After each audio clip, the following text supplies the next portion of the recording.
In આપણો આ નવો video that is four super 100 batch, કદાચ સુપર 100 બેચ માટેનો આ વિડીયો અથવા લેક્ચર કહીએ, અથવા ધેટ ઇઝ આ જે લેક્ચર યુટ્યુબ ઉપર પણ જઈ શકે છે.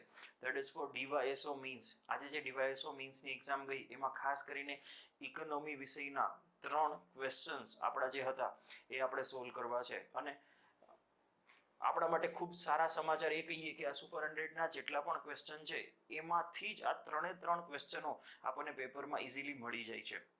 આઈડિયલી છેલ્લા 2-3 વર્ષથી આપણે જોઈએ ને તો ખાસ કરીને 2019-20ની જીપીએસસી મીન્સમાં પણ લગભગ બધા પ્રશ્નો એ સુપરની સિરીઝમાંથી મળી ગયેલા. લાસ્ટ ટાઈમની જીપીએસસીમાં પણ 3-4 ક્વેશ્ચનો સીધા આપણને સુપર 100માંથી મળી ગયેલા. આ વખતેના ડીવાયએસઓમાં પણ આ વસ્તુ મળી છે અને 3 ક્વેશ્ચનો મળી ગયા છે. હજી આપણી આ બેચની શરૂઆત જ છે, એટલે કે એક પહેલો ક્વેશ્ચન તો મેં ઓલરેડી એમાંથી ડિસ્કસ કરી લીધો છે. તો ઓબ્વિયસલી જે વિદ્યાર્થીઓ આપણી બેચના છે એને કંઈ ચિંતા જ નથી, એને તો પહેલો લેક્ચર પહેલો ક્વેશ્ચન જોઈ પણ લીધો છે. પણ જે વિદ્યાર્થીઓ નવા છે અથવા જે લોકો યુટ્યુબ પર જોઈ રહ્યા છે તો એના માટે 3 ક્વેશ્ચન હું પ્રોપરલી આજની જે એક્ઝામમાં તમે જે લખીને આવ્યા છો અથવા ડીવાયએસઓની મીન્સ માટે જે પૂછાયેલા છે એ હું સોલ્વ કરાવવા માંગુ છું અને ડિટેલમાં. સો એ વિડીયો આપણે સ્ટાર્ટ કરીએ. અને 3 ક્વેશ્ચનો હતા, એક પછી એક ક્વેશ્ચન જોતા જઈએ. તમારા લાસ્ટ પેપરના ક્વેશ્ચન નંબર 8, 9 અને 10 થી તમે જોશો તો આ 3 ક્વેશ્ચનો હતા. અને 3 ક્વેશ્ચનોમાં સુપર 100માં એટલે કે મારા ડોક્યુમેન્ટમાં આ ક્વેશ્ચનો કયા નંબર ઉપર છે એ પણ મેં આમાં સાથે મેન્શન કરેલું છે, તો તમે એ પણ જોઈ શકશો. સુપર 100 ડોક્યુમેન્ટ તમને ટેલિગ્રામ ઉપરથી મળી જશે, જેમાં 100 ક્વેશ્ચન્સ આપેલા છે, બરોબર છે. તો એ તમને Telegram channel economy by CA Dhaval Bhojani ઉપર મળી જશે. અને સેમ નામની application economy by CA Dhaval Bhojani application ઉપરથી તમે આ કોર્સ ફક્ત 499 રૂપિયામાં પરચેસ પણ કરી શકો છો, જેમાં 100 ક્વેશ્ચન હું ડિટેલમાં સોલ્વ કરાવવાનો છું. આ બધી વાતો અને આની બધી રિક્વાયરમેન્ટ શું છે, કેવી રીતે છે, એપ્લિકેશન ડિટેલ શું છે, એ બધી વસ્તુઓ આ લેક્ચર આ વિડીયોના ડિસ્ક્રિપ્શનમાં તમને બધી લિંક મળી જશે. સો આપણે સ્ટાર્ટ કરીએ. That is first question. That is અર્થતંત્રનો વિકાસ માપવા વિવિધ સૂચકાંકોનો ઉપયોગ થાય છે. કોઈ પણ 2 સૂચકાંકો ઉદાહરણ સાથે ચર્ચા કરો. આ જ સેમ ક્વેશ્ચન તમને સુપર 100માં નંબર 1 ક્વેશ્ચન એટલે કે પહેલો જ ક્વેશ્ચન છે કે કોઈ પણ ઇકોનોમીમાં વૃદ્ધિ અને વિકાસ વચ્ચેનો તફાવત શું છે અને વિકાસને માપવા માટે કયા નિર્દેશકો અથવા સૂચકાંકોનો ઉપયોગ થાય છે. સેમ વસ્તુઓ જ છે. તો મેં તમને અહીં પહેલા વાત કરી દીધી એમ કે ખાસ કરીને કોઈ પણ ક્વેશ્ચન સ્ટાર્ટ થાય તો એ ઇન્ટ્રોડક્શનથી સ્ટાર્ટ થવો જોઈએ. તો અહીંયા આપણે ઇન્ટ્રોડક્શનમાં ખાસ કરીને કોઈ પણ વખતે શું લખવું ઇમ્પોર્ટન્ટ છે. તો અહીંયા આપણે ખાસ કરીને વૃદ્ધિ અને વિકાસનો ખ્યાલ લખી શકીએ. તો કે વૃદ્ધિ શું છે, વિકાસ શું છે, આ બંને ખ્યાલ લખી શકીએ કે વૃદ્ધિ કોને કહેવાય, વિકાસ કોને કહેવાય. તો ખાસ કરીને ઇકોનોમીમાં માત્રાત્મક ખ્યાલ છે વૃદ્ધિ, બરોબર છે. અને ખાસ અહીંયા મેં બધું ગુજરાતીમાં રાખેલું છે બીકોઝ કે ડીવાયએસઓનું પેપર ગુજરાતીમાં હોય છે. જ્યારે જીપીએસસી માટે હોય છે ત્યારે ઇંગ્લિશ અને ગુજરાતી બે કમ્બાઈન રાખું છું. તો અહીંયા આર્થિક વૃદ્ધિ અથવા ખાલી વૃદ્ધિ કહીએ તો કે વૃદ્ધિનો ખ્યાલ કેવો છે, તો કે માત્રાત્મક ખ્યાલ છે કે જ્યાં ખાસ કરીને આંકડાઓ જ સંકળાયેલા છે, બરોબર છે. એટલે કે કોઈ પણ દેશમાં જીડીપી વધે છે, ઓવરઓલ ઇકોનોમીમાં ગ્રોથ થાય છે, ઓવરઓલ આંકડાઓ વધે છે, અથવા જેને કહીએ કે માથાદીઠ આવક વધે છે, બરોબર છે. તો એ જે કંઈ માથાદીઠ આવક અથવા રાષ્ટ્રીય આવક જે કંઈ વધે છે એ બધી જે ખ્યાલ છે એ શું છે, તો કે વૃદ્ધિનો ખ્યાલ છે. અને જ્યારે આવક વધે છે એમાંથી સરકાર કંઈક સારી નીતિઓ બનાવી અને લોકોનું જીવન ધોરણ સુધરે એવા પ્રયત્નો કરે છે ત્યારે એને આર્થિક વિકાસ પણ કહેવાય છે, જે માત્રાત્મક પ્લસ ગુણાત્મક ખ્યાલ છે. એટલે કે જ્યાં લોકોની આવક વધવાની સાથે લોકોનું જીવન ધોરણ પણ સુધરવું જરૂરી છે. ધેટ ઇન્ક્લુડ્સ એટલે કે જીવન ધોરણમાં શું, તો કે સારું જીવન ધોરણ મતલબ શું, તો કે લોકોની આવક વધવાની સાથે લોકોની કંઈક હેલ્થ, લોકોની લાઈફસ્ટાઈલ, લોકો માટે કંઈક બીજું ઇન્ફ્રાસ્ટ્રક્ચર ડેવલપમેન્ટ થાય. આવું બધું જો થાય છે તો ઓવરઓલ એને વિકાસ કહેવાય છે. તો આ બેઝિક ડેફિનેશન અને કદાચ આ ઇન્ટ્રોડક્શનથી તમે આ ક્વેશ્ચનની શરૂઆત કરી શકો છો. હવે તમારા જીપીએસસીના સિલેબસને તમે જોશો ને તો એવું હેડિંગ આપેલું છે કે વિકાસ માટેના વિવિધ નિર્દેશકો કયા છે. તો એ જ વાત અહીંયા સીધી સિલેબસમાંથી ઉપાડીને પૂછેલી છે, જે પ્રિલિમ અને મીન્સ બંનેના સિલેબસમાં જોવા મળે છે, બરોબર છે. તો એ બે વાત અહીંયા લખેલી જોવા મળે છે. ઓકે, તો જુઓ વિકાસને માપવા માટેના નિર્દેશકો અત્યાર સુધી કયા હતા? ઘણી વખત તમારા સિલેબસમાં તો સીધું આ નિર્દેશક એટલે કે જીવનની ભૌતિક ગુણવત્તાના આંકથી શરૂ કરે છે, જે તમારા ક્વેશ્ચનમાં પૂછેલું છે કે કોઈ પણ બે સૂચકાંકો સમજાવો. પણ આ વધારાની થોડીક માહિતી તમારા માટે મહત્વની છે કે અર્થશાસ્ત્રીઓ પહેલા વિકાસને સમજવા માટે કયા કયા નિર્દેશકનો ઉપયોગ કરતા હતા. તો 1930-40 થી આખી વાર્તા સમજો તો પહેલા અર્થશાસ્ત્રીઓ ખાસ કરીને જીએનપી એટલે કે કાચી રાષ્ટ્રીય પેદાશ અથવા કુલ રાષ્ટ્રીય ઉત્પાદનને ધ્યાનમાં લેતા અને ખાલી એવું જ વિચારતા કે ના બસ કોઈ ઇકોનોમીમાં કોઈ અર્થતંત્રમાં ઓવરઓલ ઉત્પાદન વધી ગયું છે, રાષ્ટ્રીય ઉત્પાદન વધી ગયું છે તો એને વિકાસ કહેવાય. સાવ ખોટી વાત હતી. બીકોઝ કે વિકાસને સમજવા માટે આપણને ખબર છે શું તો કે લોકોનું જીવન ધોરણ સુધારવું જરૂરી છે. તો અહીંયા જે પહેલા આ 2 કે 3 જે મેં આપેલા છે જે તમારા સિલેબસમાં ડાયરેક્ટલી નથી, સિલેબસ સીધું 4th નંબરના નિર્દેશકથી સ્ટાર્ટ કરે છે જે આપણે પાછળ જોશું અને એ 4th નંબરનો નિર્દેશક એક પ્રકારનો સૂચકાંક છે જે તમારો ક્વેશ્ચન છે. પણ ઘણી વખત આ 3 વસ્તુઓ પણ તમે ખાલી શોર્ટમાં એક પોઈન્ટમાં લખી હોય તો તમારો આન્સર બહુ સારો બને. ઓકે, તો પહેલા અર્થશાસ્ત્રીઓ જીએનપી નો ઉપયોગ કરતા હતા અથવા જેને આપણે ગ્રોસ નેશનલ પ્રોડક્ટ અથવા ગુજરાતીમાં કહીએ કુલ રાષ્ટ્રીય ઉત્પાદનનો ઉપયોગ કરતા હતા. વિચાર એવું કરતા હતા કે બસ એ વધી જાય તો શું થાય તો કે વિકાસ થઈ ગયો કહેવાય. પણ એક ખોટી વાત હતી. શું હતું તો કે જીવન ધોરણ સુધારવું જરૂરી છે. આગળ જતા અર્થશાસ્ત્રીઓ એવું કીધું કે કદાચ રાષ્ટ્રીય આવક વધી જાય તો શું વિકાસ થઈ જાય? તો એ પણ ખોટો ખ્યાલ હતો. કેમ તો કે વિકાસ થવા માટે ખાલી આર્થિક મતલબ આર્થિક રીતે એટલે કે આવક વધવી તો ઠીક છે, જરૂરી છે, પણ સાથે સાથે જીવન ધોરણ પણ સુધરવું જરૂરી છે. તો એ સુધરે તો જ વિકાસ થયો કહેવાય. આમ કરતા કરતા અર્થશાસ્ત્રીઓ એક એક પેરામીટર લેતા ગયા અને કંઈક ને કંઈક સ્થિતિનું એનાલિસિસ કરતા ગયા અને આગળ જતા એ સૂચકાંક બનાવવાના સ્ટાર્ટ કર્યા. મતલબ સૂચકાંક બનવાના ચાલુ થયા એ પહેલા 3 નિર્દેશકોનો વધારે ઉપયોગ થતો. જીએનપી, પછી આવ્યું રાષ્ટ્રીય આવક અને પછી અર્થશાસ્ત્રીઓ વિચારતા હતા કે માથાદીઠ આવક વધી જાય તો વિકાસ થયો કહેવાય. પણ એ પણ યોગ્ય નહોતું. માથાદીઠ આવક એટલે કે પર કેપિટા ઇન્કમના ખ્યાલમાં પણ એવું નથી થઈ શકતું કે ના બસ વિકાસ થઈ જ ગયો, કેમ કે એનાથી વિકાસનો આઈડિયા પૂરેપૂરો આવતો નથી. એ ખાલી માત્રાત્મક ખ્યાલ છે કે જ્યાં લોકોનું જીવન ધોરણ સુધર્યું કે નહીં એ ખબર નથી પડતી. કે આપણે એવું વિચારીએ કે દેશમાં માથાદીઠ આવક વધી જાય એટલે વિકાસ થઈ ગયો. શું સાચું છે? ના, એ પણ ખોટી વાત છે. જેના ઉપર પણ મેં એક અલગથી ક્વેશ્ચન મૂકેલો છે સુપર100માં, તો એ પણ તમે જોઈ શકો છો. તો મતલબ કે માથાદીઠ આવક ખાલી વધી જવાથી કંઈ વિકાસ થઈ ગયો એવું ના કહેવાય. કેમ કે માથાદીઠ આવકમાં તો એવું થાય કે કદાચ એવું માની લઈએ કે આખા દેશમાં 2 જ લોકો છે, એક હું અને બીજા કોઈ એક બહુ અમીર વ્યક્તિ મુકેશ અંબાણી સાહેબનું એક ઉદાહરણ લઈ લઈએ તો ટોટલ 5 લાખ કરોડની આવક મુકેશ અંબાણી સાહેબની અને મારી કાંઈ નહીં અને અમે બેની એવરેજ કરીએ માથાદીઠ આવક તો મારી પણ 2.5 લાખ કરોડની ઇન્કમ થાય.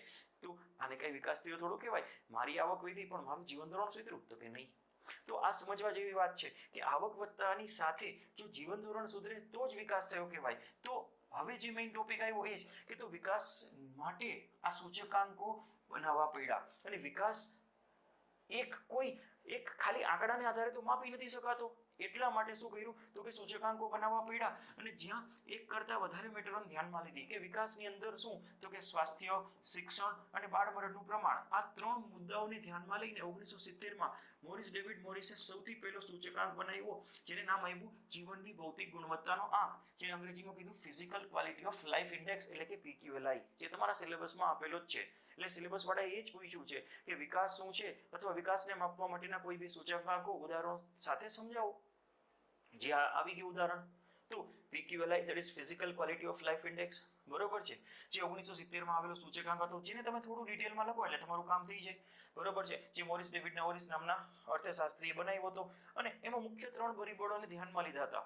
that is સ્વાસ્થ્ય, શિક્ષણ અને સારું જીવન ધોરણ, જે HDIમાં તો અહીંયા શું છે તો કે બાળમરણનું પ્રમાણ. અહીંયા શું કર્યું છે તો કે અહીંયા આ અર્થશાસ્ત્રીએ શું કર્યું હતું તો કે આ 3 પેરામીટરને ધ્યાનમાં લઈ અને દરેક દેશને 1 થી 100 ગુણ આપ્યા હતા. એટલે કે જે દેશના ગુણ વધારે એ દેશનો ક્રમ આગળ. અને આઈડિયલી આવા નિર્દેશકો અથવા આવા સૂચકાંક બનાવવાનો હેતુ ખાસ કરીને કોઈ પણ દેશમાં વિકાસ માપવાનો હોય છે. જેમ જેમ વિકાસ માપતા જાઓ એમ બધા દેશના કંઈક આંકડાઓ આવતા જાય અને પછી બધાને કમ્પેર પણ કરી શકાય. તો એ હેતુથી આવી રીતે આવા સૂચકાંકો બનવાના શરૂ થયા અને 1970માં આ સૂચકાંક બન્યું, જે તમારું ઉદાહરણ આપી શકાય. એટલે કે તમારા જે 2 ઉદાહરણો ક્વેશ્ચનમાં પૂછ્યા છે એમાંનું પહેલું ઉદાહરણ કદાચ આ આપી શકો PQLI. તમારે એ ન આપવું હોય તો બીજું ઉદાહરણ એ છે ને, આગળ જતા ઇન્ડેક્સ તો ઘણા છે. જેમ કે એમાંનો બીજો ઇન્ડેક્સ that is માનવ વિકાસ આંક એટલે કે હ્યુમન ડેવલપમેન્ટ ઇન્ડેક્સ 1990 થી UNDP that is United Nations development programme દ્વારા આ સૂચકાંક બનવાનો શરૂ થઈ ગયો. અહીંયા મેં સૂચકાંક માટેની બેઝિક વાતો લખેલી છે અને ખાસ કરીને તમે કરંટ સાથે એકવાર ટેલી પણ કરી શકો છો અને તમારે કરંટ સાથે જોડીને આના માટેના આંકડાઓ લખવાના થાય. ઓકે, તો જુઓ, અને એનું પણ તમારે ડિસ્ક્રિપ્શનમાં કંઈ જોતું હશે પીડીએફ કે તો હું પહોંચાડી દઈશ. સો જો 1990માં સૌપ્રથમ આ સૂચકાંક બનવાનો શરૂ થયો અને આ પબ્લિશ થવાનો શરૂ થયો, that is United Nations development programme. આ સૂચકાંક કોને બનાવ્યો હતો તો એ પણ તમને ખબર હશે, કદાચ ભારતના નોબેલ વિજેતા અર્થશાસ્ત્રી અમર્ત્ય સેન અને પાકિસ્તાનના મહેબૂબ ઉલ હક દ્વારા આ બનાવવામાં આવ્યો હતો. અને જેને પબ્લિશ કોણ કરે છે? યુએનડીપી, જેમાં મુખ્ય 3 પરિબળોને ધ્યાનમાં લેવાય છે. દરેક સ્વાસ્થ્ય, શિક્ષણ અને આગલામાં જે હતું બાળ મરણનું પ્રમાણ, એની જગ્યાએ અહીંયા થોડું સારું પરિબળ આવી ગયું, દેટ ઇઝ સારું જીવન ધોરણ, એટલે કે હેલ્થ, એજ્યુકેશન અને સ્ટાન્ડર્ડ ઓફ લિવિંગ. આ 3 મુખ્ય પરિબળોને ધ્યાનમાં લેવાય છે. આગળ જતા હજી તમે આમાં થોડા ડિટેલ પરિમાણો એટલે કે ડાયમેન્શન્સ તમે જોઈ શકશો, બરોબર છે. તો આ તો ખાલી મુખ્ય 3 બેઝિક પેરામીટર છે. અને એણે શું કર્યું તો કે યુએનડીપીએ શું કર્યું તો કે ખાસ કરીને જ્યારે આ ઇન્ડેક્સમાં શું કર્યું તો કે આ 3 જે પેરામીટર છે કોઈ પણ દેશ માટે ધ્યાનમાં લીધા. અને એક હેલ્થ લખ્યું છે તો એવું નહીં કે ખાલી હેલ્થ એટલે હેલ્થ, આ તો જનરલ વાત થઈ. હેલ્થની અંદર એ લોકો શું કરે તો કે ઘણી બધા દ્રષ્ટિકોણથી સર્વે કરે દેશનો, કે ભાઈ આ દેશમાં આટલી આયુષ્ય ધરાવતા લોકો કેટલા છે, આ પ્રકારની રોગ ધરાવતા અથવા આ પ્રકારની હેલ્થ ધરાવતા કેટલા છે. એવી જ રીતે એજ્યુકેશન હોય તો કે શિક્ષણ આટલા એજ સુધીનાનું કેટલું છે, આટલા બાળકોને વાંચતા લખતા આવડે છે કે નથી આવડતું, એવા કેટલાય પેરામીટરનો સ્ટડી કરી આ 3 મુખ્ય આધારને લઈ અને દરેક દેશની એચડીઆઈની વેલ્યુ નક્કી કરે છે કે ભાઈ એમાં વિકાસ કેટલો થયો છે. એ એચડીઆઈની વેલ્યુ જો 0 થી 1 ની વચ્ચે હોય એટલે કે કોઈ પણ દેશનું આખું આપણને કેટલો વિકાસ થયો એનો આઈડિયા આવે. જો આ વેલ્યુ 1 થી નજીક હોય તો એ દેશમાં વિકાસ વધારે થયો છે એવું કહી શકાય, અને જો વેલ્યુ 0 થી નજીક છે તો આપણે કહી શકીએ કે ઓકે દેશમાં વિકાસ ઓછો થયો છે. 0 થી 1 બાજુ જતા વિકાસનું માપદંડ વધતું જાય છે. એમાં ભારતની એચડીઆઈની વેલ્યુ લગભગ 0.633 છે છેલ્લા રિપોર્ટ પ્રમાણે. એક્ઝેક્ટ નેટ ઉપર ચેક કરવી, બરોબર છે. અને ભારતનો ક્રમ કંઈક 131 કે 132મો છે. એકવાર ચેક કરવું કે ભારતનો ક્રમ કેટલો છે. હમણાં જ એકાદ બે આંકડાઓનો જ ફરક થયો છે, ઠીક છે. તો એકાદ વર્ષની આજુબાજુથી દરેક વર્ષે આના રિપોર્ટ આવતા હોય છે અને એમાં એ પ્રમાણે આંકડાઓ આવતા હોય છે. તો તમે આમાંથી 1-2 આંકડાઓ લખી શકો, એની બેઝિક માહિતી આપી શકો, કેમ કે તમારે 2 ઇન્ડેક્સ સમજાવવાના છે. તો પીક્યુએલઆઈ અને એચડીઆઈ આ 2 ઇન્ડેક્સ તો તમે સમજાવી જ શકો છો. પણ હવે જુઓ, પીક્યુએલઆઈ એટલે કે physical quality of life index એટલે કે જીવનની ભૌતિક ગુણવત્તાનો આંક, જે લોકોની બેઝિક જીવન જરૂરિયાતની વસ્તુઓને સંતોષાય છે કે નહીં, જરૂરિયાતો સંતોષાય છે કે નહીં, એના માટેનો ઇન્ડેક્સ હતો. અને એની જગ્યાએ હવે એચડીઆઈ બહાર પડે છે. એટલે લગભગ પીક્યુએલઆઈ હવે એટલો બહાર પડતો નથી. તો તમારે કદાચ એનું ખાલી નામ લખીએ અને બીજા ઇન્ડેક્સમાં બીજા કોઈ લખવા હોય તો માનવ ગરીબી આંક છે એટલે કે હ્યુમન પોવર્ટી ઇન્ડેક્સ છે, જેની જગ્યાએ અત્યારે આમ તો મલ્ટી ડાયમેન્શનલ પોવર્ટી ઇન્ડેક્સ આ બહાર પડે છે. તો એનો પણ 2022નો રિપોર્ટ આવી ગયો છે. તો તમે આ પણ લખી શકો છો 2 ઇન્ડેક્સમાં. પ્લસ જેન્ડર ડેવલપમેન્ટ ઇન્ડેક્સ જીડીઆઈ પણ કહેવાય છે, એ પણ લખી શકો છો. અથવા આ પણ ઘણો ફેમસ છે આજકાલ, happiness index, international day of happiness જે 20 માર્ચે દર વર્ષે ઉજવાય છે, એ પણ યુએનડીપી દ્વારા જ બહાર પડે છે. તો તમે આના વિશે પણ લખી શકો છો, ઠીક છે. અને આનો નવો ઇન્ડેક્સ તો 20 માર્ચે હમણાં આવવાનો જ છે, બરોબર છે. તો એવરી યર 2012 થી 20 માર્ચે આ ઇન્ડેક્સ બહાર પડે જ છે.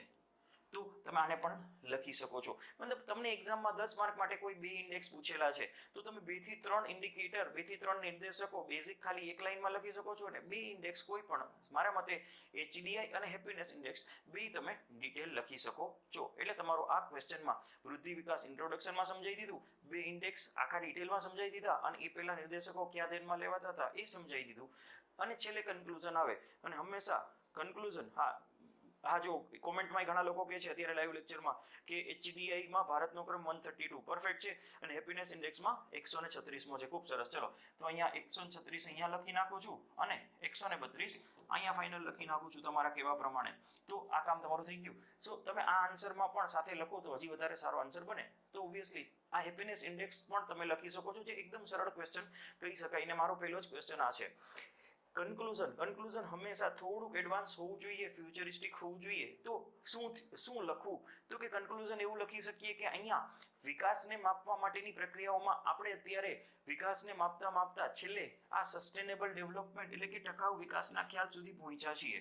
અને આપણે 2030 ને 2050 સુધીમાં એક આંતરરાષ્ટ્રીય લેવલે આખી સમાજને અથવા આખી જેને કહેવાય ને આપણી દુનિયાને એક વિકાસના માપદંડના ભાગરૂપે, ટકાઉ વિકાસના માપદંડના ભાગરૂપે બધાની પોવર્ટીથી લઈને બધું ઓછું થાય અથવા જે કંઈ આપણા 2030 સુધીમાં સસ્ટેનેબલ ડેવલપમેન્ટ ગોલ્સ છે એ અચીવ કરી શકાય એવો પ્રયત્ન હાથ ધરવો જોઈએ અને બધાએ ભેગા મળીને આના માટે કામ કરવું જોઈએ. બરોબર છે. તો એક ઇન્ટરનેશનલ લેવલે આંતરરાષ્ટ્રીય પરિપ્રેક્ષ્યમાં તમે સસ્ટેનેબલ ડેવલપમેન્ટ એટલે કે ટકાઉ વિકાસને ધ્યાનમાં લઈ અને એના આધારે જે ચર્ચાઓ ચાલે છે એના આધારે કન્ક્લુઝન લખો તો બહુ સારું કન્ક્લુઝન બને. એ ટકાઉ વિકાસનો ખ્યાલ શું છે અને એનું પણ ડિટેલ ડિસ્કશન કરી શકીએ. પણ હા, શોર્ટમાં સમજવું હોય તો ટકાઉ વિકાસ એવો કહી શકીએ કે જ્યાં ટકાઉ વિકાસમાં બે વસ્તુઓ પર ધ્યાનમાં લેવાય છે. નામ જ સૂચવે છે સસ્ટેનેબલ ડેવલપમેન્ટ એટલે શું? તો કે પહેલું તો કે ટકાઉ વિકાસ એટલે શું? તો કે વિકાસ ટકાઉ હોવો જોઈએ. ટકાઉ એટલે કે સસ્ટેનેબલ. અને બીજું શું? તો કે પર્યાવરણનું ધ્યાન રાખે એવું હોવું જોઈએ. તો કે શું કામ આવું કહેવા માંગે છે? તો કે કદાચ આપણે ગમે એટલો વિકાસ કરી લઈએ તો પર્યાવરણ માંથી જ એ સંસાધનોને ઉપયોગમાં લઈ અને વિકાસ કર્યો હોય તો એવું બની શકે કે સંસાધનો તો લાકડું છે, આ છે, તે છે, બધા ખૂટી જવાના. તો એ કઈ રિન્યુએબલ કદાચ અમુક નથી. તો આપણે આ વિકાસનું જે રેટ છે એ કોન્સ્ટન્ટ તો રહેવાનો નથી, સસ્ટેન તો રહેવાનો નથી.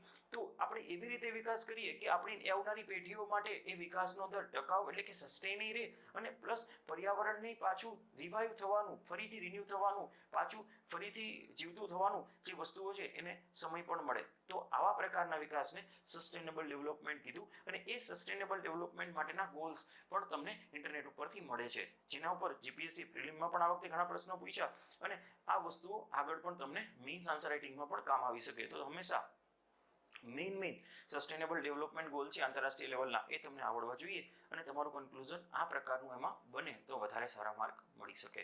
સો આપણો પહેલો ક્વેશ્ચન, ઠીક છે, ખૂબ સરસ. જો આટલા લેટ પણ લોકો જાગે છે અને મારો વિડીયો જોવે છે, ખૂબ સરસ. આગળ જઈએ તો આ ત્રણ ક્વેશ્ચનોમાંનો પહેલો ક્વેશ્ચન આપણે કમ્પ્લીટ કર્યો. ધેટ વોઝ ઇવન મારા સુપરહેડમાં તો પહેલો ક્વેશ્ચન અને તમારા ડીવાયએસઓના આજના પેપરમાં 8મો ક્વેશ્ચન હતો. ઓકે, બીજું ક્વેશ્ચન આપણે જોઈએ. ક્વેશ્ચન નંબર 9 તમારા પેપરનો, that is question number 78 of your super 100. 78મો ક્વેશ્ચન જે ગુજરાતના જે સિલેબસ છે એની સાથે મેં મૂકેલો છે. હા, એમાં થોડોક અલગ રીતે મૂકેલો છે, અહીંયા થોડો અલગ રીતે છે, બાકી ગુજરાતની જ બધી વાતો એમાં કરવાની છે. ઓકે, અહીંયા ક્વેશ્ચન શું છે? તો કે ગુજરાતનું અર્થતંત્ર દેશના વિકાસ માટે નવી કેડી કંડારે છે. આ વાક્યને યોગ્ય ઉદાહરણ સહિત સમજાવો.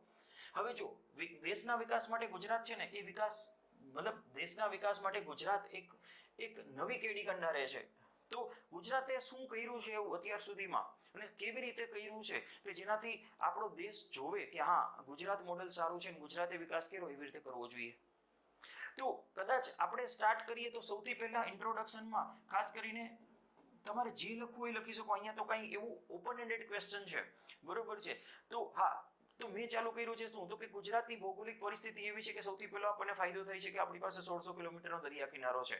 હાલો, એટલાથી કંઈ પતતું નથી કે હાલો એટલાથી આપણું કામ થઈ જાય છે. હા, ગુજરાતે જીડીપીમાં ઘણો સારો ગ્રોથ કર્યો છે. સી, 2-3 પ્રકારની વસ્તુઓ આમાં મને એડ કરવાનું સૂચે છે.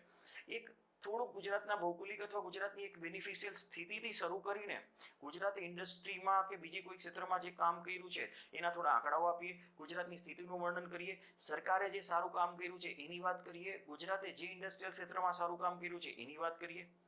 એ ઉપરાંત જ્યારે વિકાસની વાત આવે છે તો વિકાસની વાતમાં ખાલી એવું નથી કે હું ઇન્ડસ્ટ્રીની જ વાત કરું. તો વિકાસની વાત કરતી વખતે, ગુજરાતના વિકાસની વાત કરતી વખતે એકાદો પોઈન્ટ ગુજરાતની શિક્ષણ નીતિનો હોવો જોઈએ, એકાદો પોઈન્ટ ગુજરાતની સ્વાસ્થ્યનો હોવો જોઈએ, અથવા એકાદો પોઈન્ટ બીજો રીતે ગુજરાતની એગ્રીકલ્ચર માટેનો હોવો જોઈએ. તો મેં 2-3 પ્રકારના પોઈન્ટ આપ્યા છે. 1-2 પોઈન્ટ તમારા ઉપર છોડું છું તમે કયા પ્રકારના લખો છો. આવા ઓપન એન્ડેડ ક્વેશ્ચનમાં એક્ઝામમાં તમારા મગજમાં શું આવે છે એ તમારે ખાસ જોવાનું થાય. તો મેં બધી પ્રકારના પોઈન્ટ્સ લેવાની ટ્રાય કરી છે. પણ હા, ગુજરાતમાં ઇન્ડસ્ટ્રીયલ ડેવલપમેન્ટ અથવા ઇન્ડસ્ટ્રીને લીધે ગુજરાતનો વિકાસ વધારે થયો છે તો એના ઉપર મેં ભાર વધારે મૂક્યો છે કે કઈ પ્રકારની ઇન્ડસ્ટ્રી કે શું કે કામ થયું છે એ આધારે વધારે મૂક્યું છે. પ્લસ હંમેશા આવા ક્વેશ્ચનને કરંટ સાથે જોડો અને સરકારના વર્તમાન પરિપ્રેક્ષ્યમાં સરકારે શું કામ કર્યું છે એ વસ્તુઓ સાથે જોડો તો આવો આન્સર વધારે સારો બને છે. એટલે આખો એક અભિગમ કરંટ સાથેનો મેં આમાં જોડ્યો છે. જોઈએ કેટલી વસ્તુઓ મેં તારવી છે. આમાં તમે ઘણી બધી વસ્તુઓના ઇનપુટ મને પણ આપી શકો છો કે સર આ પણ લખી શકાય. હા, કંઈ પણ લખી શકાય, પણ થોડું પ્રોપર સિક્વન્સમાં તમારી રીતે ફોર્મ કરજો. મને જેટલા પોઈન્ટ્સ યાદ આવ્યા આજે મેં એટલા લખ્યા છે, કેમ કે સાંજે તો પેપર આવ્યું ને મેં સાંજે જ ફટાફટ આ પોઈન્ટ્સ બનાવી અને તમારી સાથે શેર કરું છું. તો કે જો ગુજરાતને 1600 કિલોમીટરનો દરિયા કિનારો છે, જે ભૌગોલિક સ્થિતિને કારણે ગુજરાતને થોડો ફાયદો પણ થાય છે.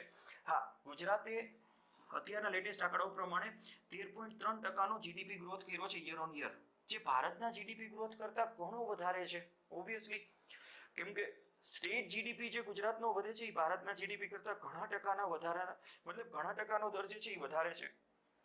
પ્લસ ગુજરાત ઔદ્યોગિક ક્ષેત્રમાં એક લીડર જેવી ભૂમિકા ભજવે છે.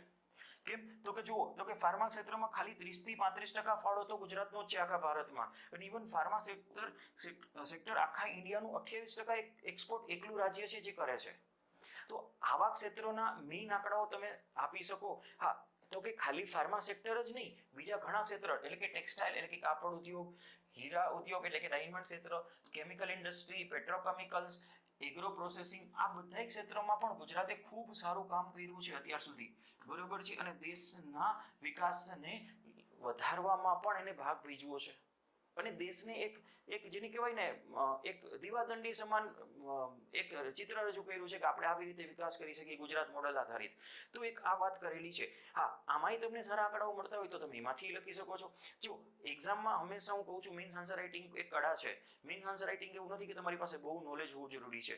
મેં આની પહેલાં સમજાવેલું છે ઘણા લોકોને કે ભાઈ ગુજરાત માટેનું, જુદા જુદા ક્ષેત્રો માટેનું, હેલ્થ માટેનું, એગ્રીકલ્ચર માટેનું, ઇન્ડસ્ટ્રી માટેના તમારે એક પેજના 5-5, 7-7, 10-10 સ્ટેટમેન્ટ પ્રોપર આંકડાકીય ભેગા રાખવાના. જ્યાં ક્વેશ્ચન આવ્યો એવા ચિપકાવી દેવાના, સિમ્પલ. ઠીક છે, તો એ તમે કરી શકો છો. જેમ કે ગુજરાતે વાઇબ્રન્ટ બિઝનેસ સમિટની વાત કરી, તો એમાં ગુજરાત પ્રથમ રાજ્ય હતું કે જેને આવી બધી સમિટ વગેરે સ્ટાર્ટ કર્યું. તો એ પણ પોઈન્ટ ખૂબ સરસ છે કે જેનાથી પણ ગુજરાતમાં ખાસ કરીને એફડીઆઈ વધારે આવ્યું, ઇન્ડસ્ટ્રીયલ ડેવલપમેન્ટ વધારે થયું, વિદેશી મૂડીરોકાણ જેને કહીએ એ વધારે આવ્યું. ઇઝ ઓફ ડુઇંગ બિઝનેસમાં પણ ભારતમાં લગભગ પહેલા સ્થાને ગુજરાત રહેલું જ છે ઘણી વખત, કે ઇઝ ઓફ ડુઇંગ બિઝનેસ એટલે કે બિઝનેસ કેટલો સરળતાથી થઈ શકે એવા બધા રાજ્યોમાં ગુજરાત ઓલમોસ્ટ પહેલા નંબરે છે. અને જેના કારણે જ ભારતમાં લગભગ ગુજરાતમાં કેટલું આવ્યું છે તો કે $3,200 મિલિયન જેટલું એફડીઆઈ હમણાંના આંકડાઓ પ્રમાણે ગુજરાતમાં આવ્યું છે. શું આવા આંકડાઓ પણ લખી શકીએ જે ગુજરાતના વિકાસની વાત કરે છે, કે ગુજરાતની સારી સ્થિતિની વાત કરે છે, ઇન્ડસ્ટ્રીની વાત કરે છે. હા, એટલે મેં તમને કીધું કે એક આ વાત કરી ઇન્ડસ્ટ્રી, એના આધારિત વસ્તુઓની વાત કરી. હા, પ્લસ ગુજરાતની નવી હમણાંની જે પોલિસીઝ છે એમાં એજ્યુકેશન પોલિસી, અથવા રાજકોટમાં આવેલું એઇમ્સ, અથવા જે ખાસ કરીને WHO નું સેન્ટર બન્યું છે, તો હેલ્થ અથવા એજ્યુકેશનમાં પણ ગુજરાતનો ફાળો ખૂબ સરસ છે. તો એ વાત પણ એડિશન કરી શકીએ. એ ઉપરાંત એગ્રીકલ્ચરની વાત પણ તમે કરી શકો. અને હવે સરકારે સેવા ક્ષેત્રમાં પણ કામ કરવા માટે નવી આઈટી પોલિસી, બાયોટેકનોલોજી પોલિસી એની પણ વાત કરેલી છે, અથવા ગિફ્ટ સિટીમાં આખું ઇન્ટરનેશનલ લેવલની વસ્તુઓનું હબ બનાવ્યું, મતલબ એવી સર્વિસીસનું હબ બનાવ્યું છે. તો આ બંને સર્વિસ સેક્ટર આધારિત વાત પણ આપણે સેવા ક્ષેત્રની વાત પણ કરવી જોઈએ. તો જ્યારે ડેવલપમેન્ટની વાત આવે છે કે વિકાસમાં આગળ કામ કર્યું છે, તો ત્રણે ક્ષેત્રો એગ્રીકલ્ચર, ઇન્ડસ્ટ્રી, સેવા ક્ષેત્રને આવરી લેવાના. પ્લસ એટલાથી પતતું નથી તો ઇન્ફ્રાસ્ટ્રક્ચર, તો ખાસ કરીને રોડ વગેરેને તમે જે આંકડાઓ એડિશન કરી શકો. એટલે ઇન્ફ્રાસ્ટ્રક્ચર આવી ગયું, પ્લસ શિક્ષણ, સ્વાસ્થ્ય આવી ગયું. તો આટલી વસ્તુઓ તો એટલીસ્ટ કવર કરવી જરૂરી બને, અને તો એમાંથી મેં મોટાભાગની કવર કરેલી છે. પ્લસ આજના સમયમાં ઇલેક્ટ્રોનિક વ્હીકલ ની બોલબાલા છે, તો ગુજરાતની ઈવી પોલિસી પણ એ બાબતે ખૂબ સારી છે. પ્લસ લોજિસ્ટિક એટલે કે ઇન્ફ્રાસ્ટ્રક્ચરની સાથે લોજિસ્ટિક ક્ષેત્રમાં ખાસ કરીને ગુજરાતમાં શું છે તો કે મુન્દ્રા પોર્ટને એટલે કે બંદરનો વિકાસ ગુજરાત સરકારે ખૂબ સારો કર્યો છે, જેની કાર્ગો હેન્ડલિંગ કેપેસિટી હમણાં જ વધારવાની ખૂબ મોટી વાત થયેલી છે. તો એને કરંટ સાથે જોડી દો. પ્લસ નવી એજ્યુકેશન પોલિસી અને એજ્યુકેશન, પ્લસ મેં હેલ્થની વાત તો કરી દીધી. એઇમ્સ જેવી સંસ્થાઓ રાજકોટમાં એસ્ટાબ્લિશ કરવાની વાત, આંતરરાષ્ટ્રીય કક્ષાના એરપોર્ટ, પ્લસ લોજિસ્ટિક ક્ષેત્રમાં ખૂબ સારા રોડ અથવા જે પોર્ટ ડેવલપમેન્ટ છે એની પણ ખૂબ સારી વસ્તુઓ, કે આટલા બધા પોર્ટ છે એમાંનું પણ આવું મુન્દ્રા પોર્ટ અને બધાને એની કેપેસિટી વધારી છે. તો આટલા પોઈન્ટ્સ તમે ગુજરાતના મેં તમને આપ્યા. પ્લસ આ Dholera SIR special investment region, plus તમે હજી exclusive economic zone, special economic zone, કચ્છનો આ ઝોન, આ બધાની વાત પણ કરી શકો છો. તમે કેટલા પોઈન્ટ્સ પ્રોપર ગોઠવી શકો છો એ તમારા ઉપર છે. પણ હા, ગુજરાતનો આવો એક ક્વેશ્ચન હંમેશા સ્ટુડન્ટને કીધેલું છે કે તમારે ભણીને જ જુઓ, અને એ વાત મેં પહેલા જ કરેલી, અને બેઠે બેઠો ક્વેશ્ચન આ વખતે જોવા મળ્યો છે. સો ઓવરઓલ કન્ક્લુઝન, શું તમે કન્ક્લુઝન આપશો? વિચારજો, શું કન્ક્લુઝન આપશો? તો ગુજરાત માટે તમે કંઈક પણ વિચારો કન્ક્લુઝન, તો હંમેશા અગેન ફ્યુચરિસ્ટિક હોવું જોઈએ કે સરકારને આટલો જીડીપી વધારવો છે તો એમાં ગુજરાત આટલું ભાગીદાર થઈ શકશે, અથવા ઓવરઓલ સરકારને આમ કરવું છે તો એમાં ગુજરાત આટલું ભાગીદાર થઈ શકશે, અથવા આમ કરવું છે તો એમાં ગુજરાત આ રીતે ભાગીદાર થઈ શકશે. તો આવું કોઈ પણ ફ્યુચરિસ્ટિક કન્ક્લુઝન કોઈ એક તમે આપો અને મને કમેન્ટમાં કહો કે તમે શું આપશો, પણ એ ફ્યુચરિસ્ટિક હોવું જોઈએ. એ તમારા ઉપર મેં છોડ્યું છે. હા, જો ખૂબ સરસ. હા, ગુજરાત સરકારની સેમિકન્ડક્ટર પોલિસી, ગુજરાત સરકારની સેમિકન્ડક્ટર પોલિસીનો એક ક્વેશ્ચન મેં હમણાં લાસ્ટ ટાઈમ મૂકેલો હતો. ઠીક છે. સરકારની ટુરિઝમ પોલિસી, જો આમાં એડ કરી શકાય, છોકરાઓની બે કોમેન્ટ છે, ખૂબ સરસ. તો સેમિકન્ડક્ટર પોલિસી, ટુરિઝમ પોલિસી, એની પણ વાત કરી શકો છો. એટલે જ મેં કીધું કે આમાં તમારા ઉપર છે કે તમે કેટલું લખી શકો છો. પણ હા, એવી રીતે આન્સર લખવાનો કે પ્રોપર ફ્રેમવર્ક મગજમાં હોય એ રીતે બેસી પણ જાય અને તમારા બધા મેક્સિમમ પોઈન્ટ્સ કવર પણ થઈ જાય. મતલબ કે ઓવરઓલ વિકાસને પ્રદર્શિત કરતું હોય. ઠીક છે. સો આ તમારો બીજો ક્વેશ્ચન જે તમારા સિલેબસમાં પણ છે અને પ્લસ ખાસ કરીને સુપર 100માં પણ હતો. લાસ્ટ ક્વેશ્ચન જે ડીવાયએસઓમાં હતો, હમણાં પણ મને ખાસ કરીને સ્પીપરમાં 2-3 વિદ્યાર્થીઓ સાથે વાત થઈ, એ લોકોની ડીવાયએસઓ હતી, ત્યારે પણ મને એ લોકોએ પૂછેલું હતું મને કે સર ડીવાયએસઓ માટે શું કરવું. મેં કીધું જો ડીવાયએસઓમાં કોઈ સ્પેસિફિક પેટર્ન જોવા મળતી નથી, પણ એક સોશિયલ ક્વેશ્ચન અલ્ટરનેટ યર પૂછાય છે, તો સામાજિક ક્વેશ્ચન આ વખતે પણ સોશિયલ ઇમ્પેક્ટ અસેસમેન્ટ અથવા સોશિયલ સ્ટોક એક્સચેન્જ પૂછાવાની શક્યતાઓ ખરી. એટલા માટે સોશિયલ ઇમ્પેક્ટ અસેસમેન્ટ આની પહેલા જીપીએસસીમાં પણ પૂછાયેલો છે, તો એ ક્વેશ્ચન મેં ખાસ સલાહ આપેલી કે આ તો કરીને જુઓ. પ્લસ ગુજરાતની નીતિઓ અથવા ગુજરાતની જે વ્યવસ્થાઓ છે એ પણ કરીને જવું. તો એ બે વસ્તુઓ તો બેઠે બેઠી મેં કીધેલી જ હતી, જેટલા વિદ્યાર્થીઓ મને સ્પીપરમાં મળે છે બધાને, કે ભાઈ આટલી વસ્તુઓ કરીને જવી. કેમ કે છોકરાઓ ઘણી વખત ડીવાયએસઓની કે જીપીએસસી 1-2ની એક્ઝામ યુપીએસસી વાળા પણ આપતા હોય છે. એટલા માટે હું કોઈ વખત આના ઉપર પણ ફોકસ કરું છું. ઓકે, છેલ્લો અને ત્રીજો ક્વેશ્ચન શું? તો કે ક્વેશ્ચન નંબર 10 જે તમારા પેપરનો છેલ્લો ક્વેશ્ચન હતો, અને સુપર 100માં સેમ ક્વેશ્ચન નંબર 84 જોવા મળે છે. શું ક્વેશ્ચન છે? તો કે કોઈ પણ પ્રોજેક્ટની સામાજિક, આર્થિક અને પર્યાવરણ ઉપર જે અસર થનાર છે તે જાણવા માટે સોશિયલ ઇમ્પેક્ટ અસેસમેન્ટ ખૂબ અગત્યનું ઘટક છે, અને આ વાક્યની ઉદાહરણ સાથે ચર્ચા કરો. બેઝિકલી તમને પૂછ્યું છે સોશિયલ ઇમ્પેક્ટ અસેસમેન્ટ, જે તમારા સિલેબસમાં પ્રિલિમ અને મીન્સ બંનેમાં બેઠે બેઠો શબ્દ છે.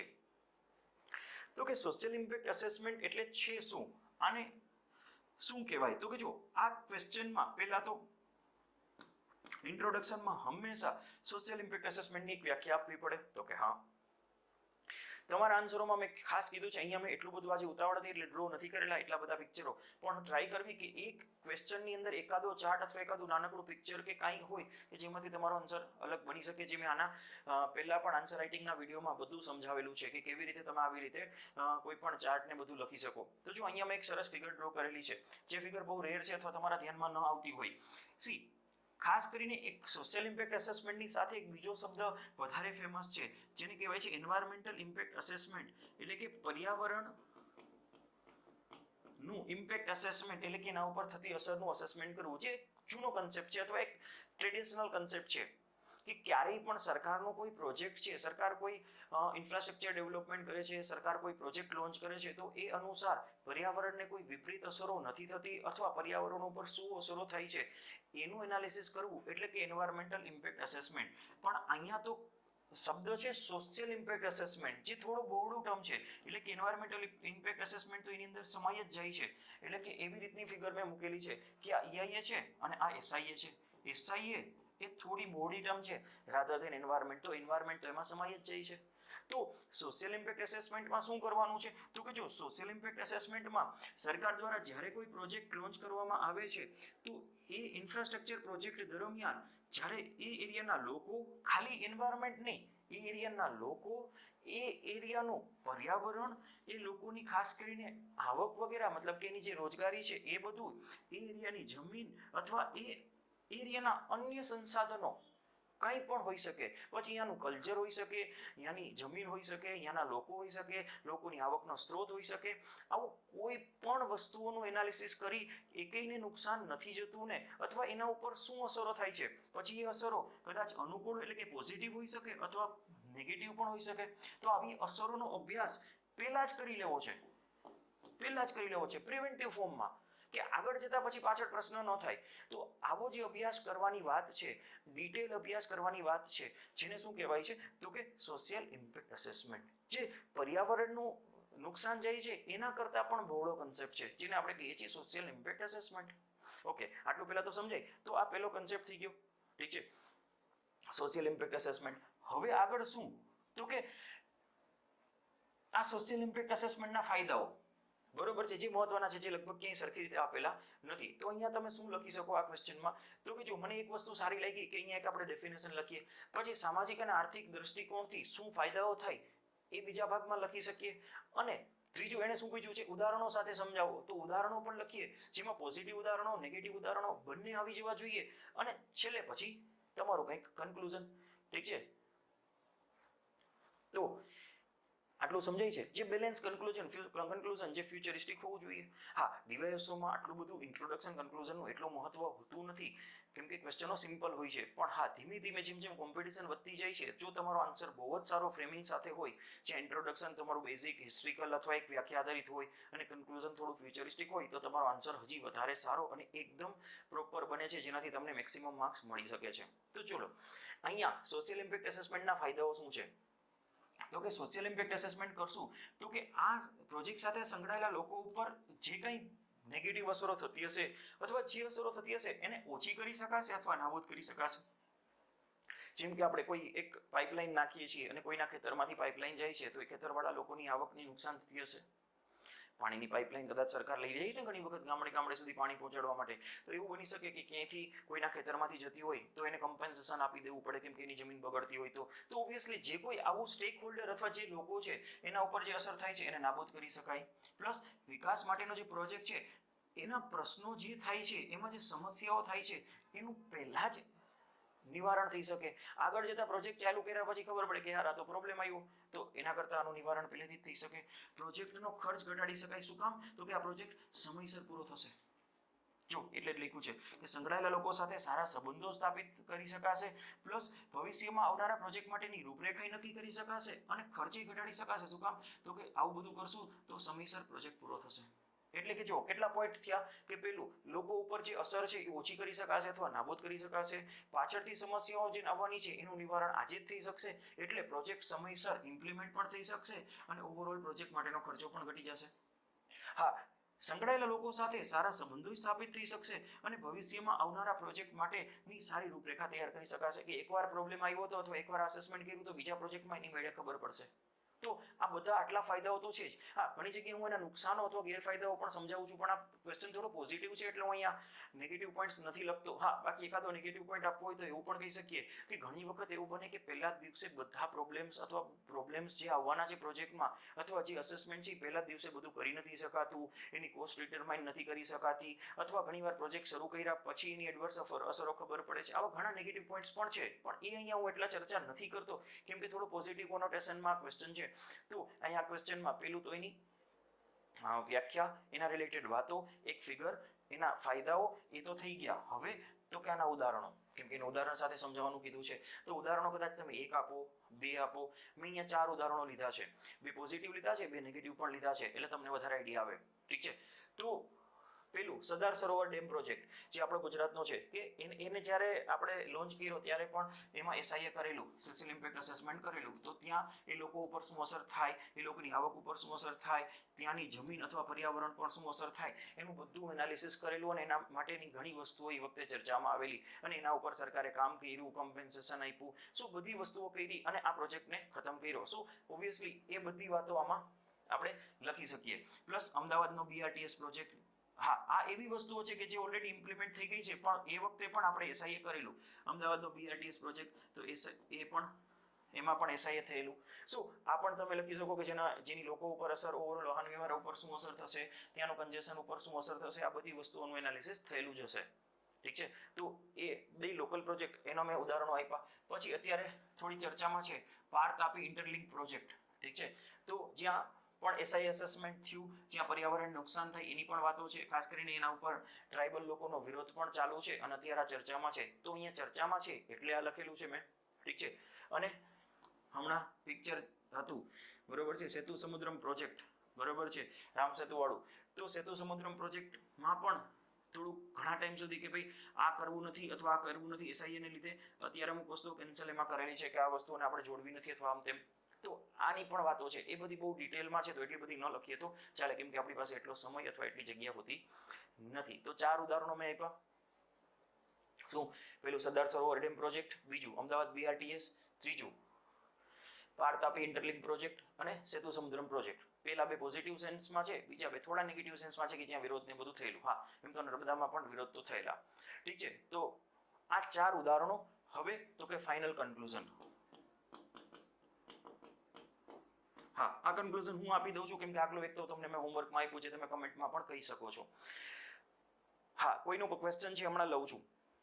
કન્ક્લુઝન શું છે? તો કે કન્ક્લુઝનમાં અહીંયા એવું લખી શકીએ કે ભારત જે વિકાસશીલ દેશ છે, જેને વિકાસ કરવાનો છે, ખાસ કરીને આપણે નેશનલ ઇન્ફ્રાસ્ટ્રક્ચર પાઇપલાઇન દરમિયાન આપણે ઘણા બધા ઇન્ફ્રાસ્ટ્રક્ચર ડેવલપમેન્ટ કરવાના છે, અને આવા ઇન્ફ્રાસ્ટ્રક્ચર ડેવલપમેન્ટ કરતી વખતે આપણે ખાસ કરીને જ્યારે આપણો વિકાસ થાય તો એ વિકાસ ખાસ કરીને સસ્ટેનેબલ હોય, એટલે કે ટકાઉ હોય, કે જેના અંતર્ગત આપણે ખાસ કરીને પર્યાવરણનું તો ધ્યાન રાખીએ જ, અને સાથે સાથે લોકો અથવા એની સાથે સંકળાયેલા સ્ટેક હોલ્ડર જેને કહેવાય છે, લોકોનું, એ એરિયાના લોકોની આવકનું, એ એરિયાની ડેમોગ્રાફીનું, એ એરિયાના ઇન્સ્ટિટ્યુશન્સનું, આવા બધી વસ્તુઓનું ધ્યાન રાખીએ એ પણ ઇમ્પોર્ટન્ટ છે. કેમ કે વિકાસ છે તો જ ટકાઉ રહેશે, અથવા એ વિકાસ તો જ સસ્ટેનેબલ કહેવાશે કે જો આપણે આવા બાકીના પરિબળોને ધ્યાનમાં લઈએ.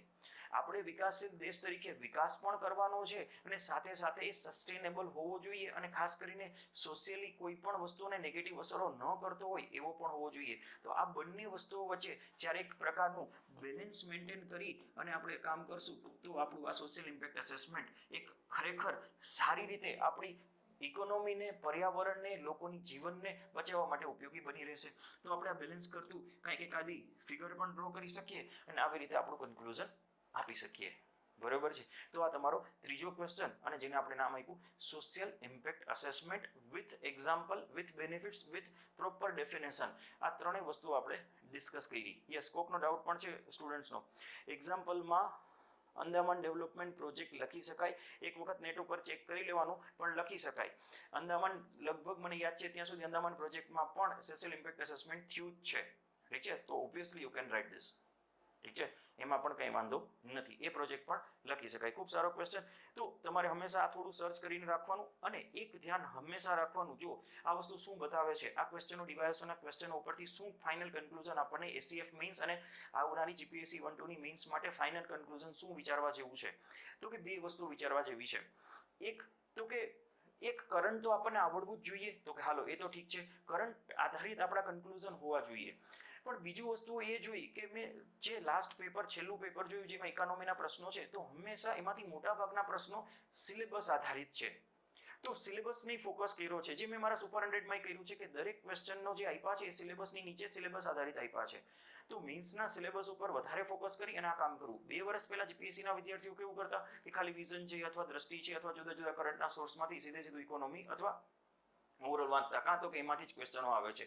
પણ GPSC નવી બદલાયેલી પેટર્ન પ્રમાણે તમારે સિલેબસ ઉપર ખાસ ફોકસ કરવાની જરૂર છે.